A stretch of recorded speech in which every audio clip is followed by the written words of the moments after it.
আজ ফুলকপি দিয়ে খাসির মাংস রান্না করব। আজ দুপুরের খাবার এটা। তো কেমন করে রান্না করি তোমরা শুধু দেখতে থাকো। প্রথমে এটা বড় বড় করে কেটে নিব।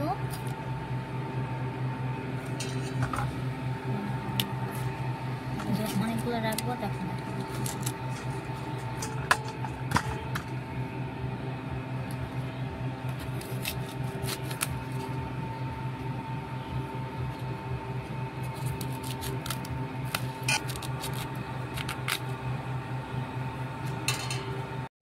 দেখতেই পাচ্ছ এখন আমাদের কাটা শেষ হয়ে গেছে। এইটা এখন ভালো করে ধুয়ে সিদ্ধ করব। এর মধ্যে কয়েকটা আলুও দিয়ে দিলাম, কারণ অনেকে আছে আলুও পছন্দ করে, তো এর সাথে কয়েকটা আলু দিলে ভালো লাগবে।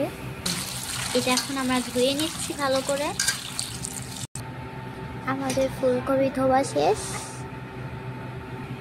এই যে আমাদের রান্নার জন্য মশলা, এখানে পেঁয়াজ, আদা, ঝাল, রসুন আছে। চলো এগুলো এখন রেডি করি। দেখতেই পাচ্ছ আমাদের মশলা বাটা শেষ।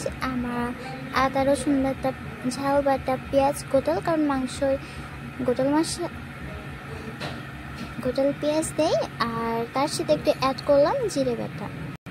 এখন আমরা এগুলো ভেজে নেব।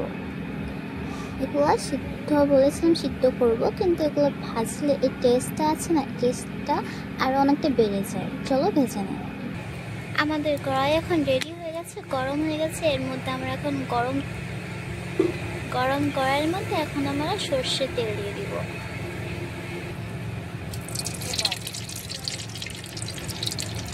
এখন কড়াইয়ের ভিতরে ফুলকপিগুলো দিয়ে দিব।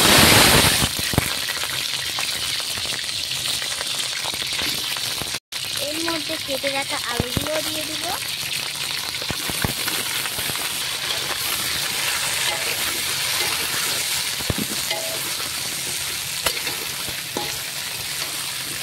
এর মধ্যে সামান্য পরিমাণ একটু লবণ দিয়ে দিব, আর একটু হলুদের গুঁড়া দিয়ে দিব।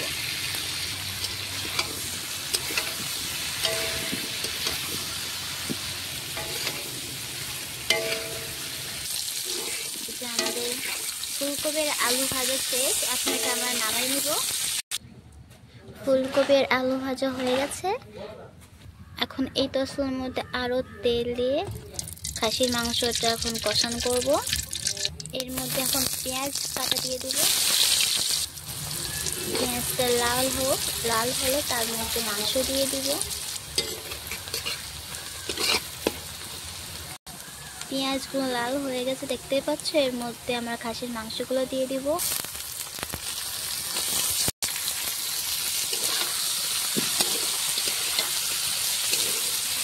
এটাতে এখন পরিমাণ মতন লবণ দিয়ে দিব, পরিমাণ মতন হলুদের গুঁড়া দিয়ে দিলাম, অল্প একটু জিরের গুঁড়া দিয়ে দিলাম, আর সামান্য পরিমাণে ঝালের গুঁড়া দিয়ে দিলাম।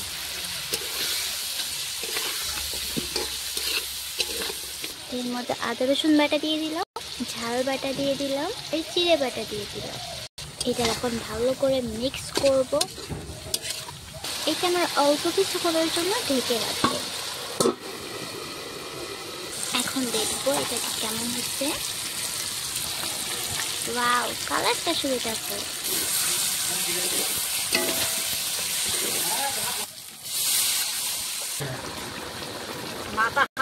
তোমরা দেখতেই পাচ্ছ কষানোটা হয়ে এসেছে।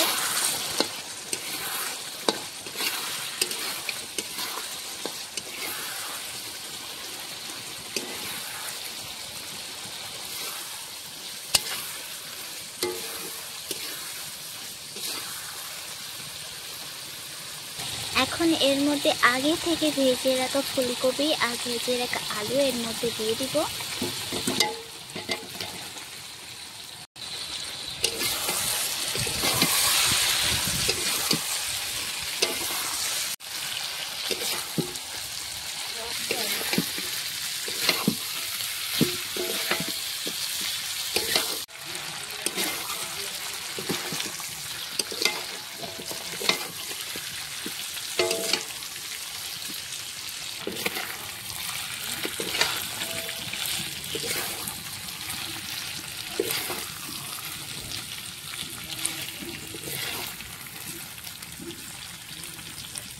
এটা আরো কষানোর জন্য আরেকটু পানি দিয়ে দেবো।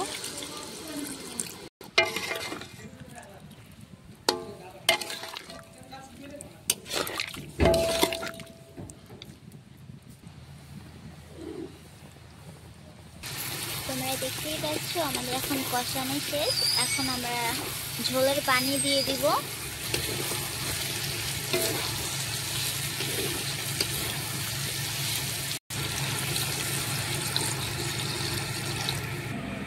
আগে থেকে রেখা ধনে পাতা কাটা এটা এখন আমরা সবজিতে দিয়ে দিব।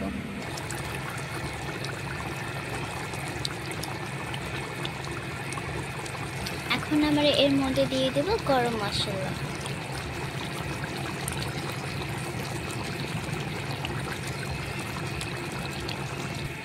রান্না হয়ে গেছে, এখন এটা আমরা নামাই নেব। দেখো বন্ধু, এটা দেখতেই কত সুন্দর সুস্বাদু, তো ভাবো খেতে কত সুন্দর লাগবে।